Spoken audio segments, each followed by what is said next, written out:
Hello everyone, আসসালামু আলাইকুম। সবাই কেমন আছেন? আশা করছি ভালো আছেন। বরাবরের মতো আজকেও আরেকটি রেসিপি নিয়ে আপনাদের মাঝে হাজির হয়ে গেলাম। আজকে করে দেখাবো চিকেন ভর্তা। চলুন তাহলে কথা না বাড়িয়ে রেসিপি শুরু করে দেই। এখানে আমি 2টা বড় সাইজের তেজপাতা ফালি করে দিয়েছি, আর দিয়ে দিব সামান্য পরিমাণে আদা বাটা আর রসুন বাটা, দিয়ে একটু গুলিয়ে নিব, পানির সঙ্গে ভালোভাবে মিশিয়ে নিব।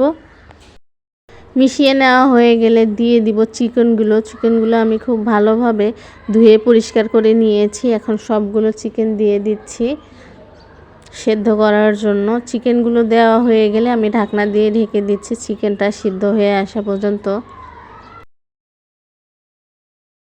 ফিরে আসলাম কিছুক্ষণ পরে।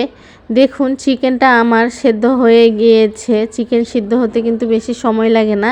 এখন এটা আমি পানি থেকে পানি ঝরিয়ে উঠিয়ে নিব। চিকেনের পানিটা কিন্তু আমি ফেলে দিব না, এটাও কাজে ব্যবহার করব। এখন সবগুলো চিকেন আমি উঠিয়ে নিয়েছি। উঠিয়ে নিয়ে একটা 2টা আমি কাঁটা চামচ নিয়েছি। এখন সবগুলো ঝুরি ঝুরি করে নিব। সবগুলো চিকেন আমার ঝুরি করে নেওয়া হয়ে গিয়েছে। এখন এই পাশে চুলায় আমি একটা প্যান বসিয়ে পরিমাণ মতো তেল দিয়েছি। তেল গরম হয়ে আসলে আমি দিয়ে দিচ্ছি পেঁয়াজ কুচি। আমি বড় সাইজের একটা পেঁয়াজ কুচি করে কেটে নিয়েছি। এখন সামান্য পরিমাণ একটু লাল লাল করে ভেজে নিব। এই পাশে দিয়ে দিব 3 টুকরো দারুচিনি, আর আপনারা চাইলে এলাচও দিতে পারেন। এলাচটা আমি ব্যবহার করব না।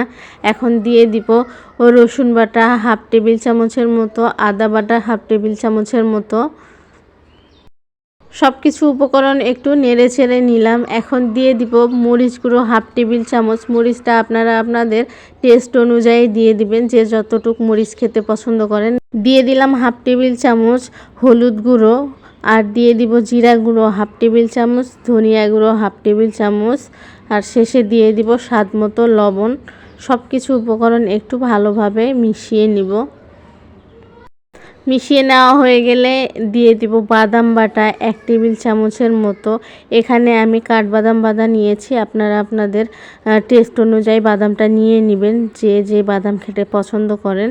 এখন একটু ভালোভাবে নেড়েচেড়ে মিশিয়ে নিচ্ছি। মিশিয়ে নেওয়া হয়ে গেলে আমি সামান্য পরিমাণে চিকেনের পানিটা দিয়ে মশলাটা ভালোভাবে কষিয়ে নিব। যত ভালোভাবে মশলাটা কষাবো খেতে কিন্তু ততটা ভালো লাগবে। এখন দিয়ে দিচ্ছি আমি 1 টেবিল চামচের মতো সস, টমেটো সস। এই সসটা দেওয়ার কারণে কিন্তু চিকেনটা খেতে বেশ ভালো লাগবে। এখন সব কিছু উপকরণ খুব ভালোভাবে নেড়েচেড়ে মিশিয়ে নিচ্ছি। নেড়েচেড়ে নেওয়া হয়ে গেলে এই পাশে দিয়ে দিব চিকেন ভর্তাটা, যেটা আমি ঝুরি ঝুরি করে রেখেছিলাম। দিয়ে সব কিছু উপকরণ ভালোভাবে মশলার সঙ্গে আমি মিশিয়ে নিব।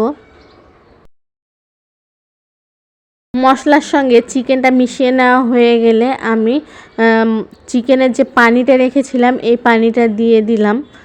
কারণ চিকেনটা সেদ্ধ করে নেওয়া, এখানে বেশি পানি দেওয়া যাবে না। বেশি পানি দিলে অতিরিক্ত নরম হয়ে যাবে। এই জন্য আমি বুঝে শুনে পানিটা দিয়ে দিলাম। পানিটা দেওয়া হয়ে গেলে আমি একটু নেড়ে চেড়ে দিয়েছি।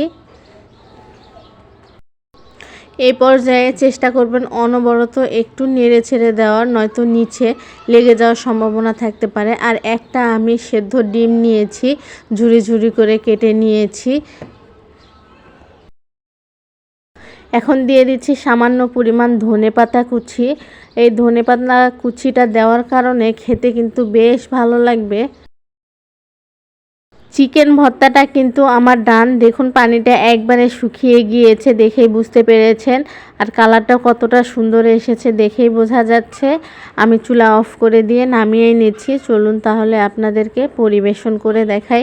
দেখুন কত সহজে আমি চিকেন ভর্তাটা করে ফেললাম। যারা এভাবে করেননি একবার হলেও এই রেসিপি ফলো করে বাসায় তৈরি করে দেখবেন। এটা রুটির সঙ্গে বলেন, নান রুটি বলেন, আপনার পরোটা বলেন, সব কিছুর সঙ্গে কিন্তু খেতে ভালো লাগবে।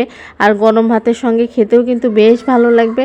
খেতে ভীষণ মজার হয়েছে। আজকে এই পর্যন্ত, আবারও অন্য কোনো ভিডিও নিয়ে আপনাদের মাঝে চলে আসব। সেই পর্যন্ত সবাই ভালো থাকবেন, সুস্থ থাকবেন, আর আমাদের সবার জন্য দোয়া করবেন। আল্লাহ হাফেজ।